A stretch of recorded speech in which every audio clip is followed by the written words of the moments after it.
তার যে একটা মেহনতি উদ্যোগ নিয়েছে, কারণ কি অনেকে অনেক দিকে টাকা দেয়, পয়সা দেয়, দিলেই সবকিছু হয় না। তার একটা কথা ভালো লাগলো, একজন ভালো থাকলে কিন্তু সবাই ভালো থাকে না, সবাই মিলে ভালো থাকলেই আমরা ভালো থাকবো।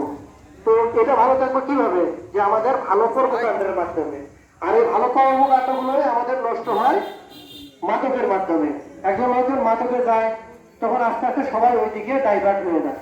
মানে শয়তান তো আমাদের দিকে সবসময় টানতেছে যে আসো আসো আসো, কিন্তু আমরা যেন ওই দিকে না যাই, ভালো থাকি। আর এই ভালো থাকার একটা টুলস ওর মাধ্যম হতে পারে ক্রিকেট বা খেলা, যে কোনো স্পোর্টস। আর অলস মস্তিষ্কের শয়তানের আঁকড়া।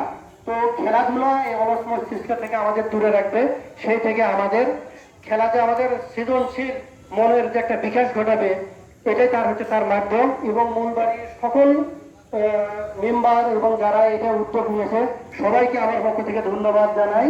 সেই সাথে আমাদের বড় ভাই আছে, তার কিছু গাইডেন্স পাবো। তারপরে আমার আজকে আছে ও আগে এমন ছিল যে আমার সাথে সবসময় থাকতো ক্রিকেট খেলার জন্য, ব্যাট ধরার জন্য, সবকিছু করার জন্য। আজকে ভালো জায়গায় গেছে, সেই জন্য আমাদের পক্ষ থেকে সবাই তাকে একটা কংগ্রেস দেন, সবাইকে তালি দেন, আমরা করবো, এটা সত্যিই করবো।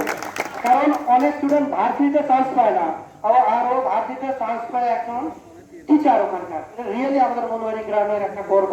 সেই সাথে সাগর মামা আছে, সেও তার নিজের আলোচনা দূর দিকে ছড়িয়ে দিচ্ছে। তার যেন আলোচনা ছড়ানো যেন কন্টিনিউ থাকে, এই আশাবাদ ব্যক্ত করে আমি আমার কথা শেষ করছি। Thank you. আমাদের একটা অনেক সুন্দর কথা বলছে। আমরা গতবার একটা প্রতিশ্রুতি দিয়েছিলাম।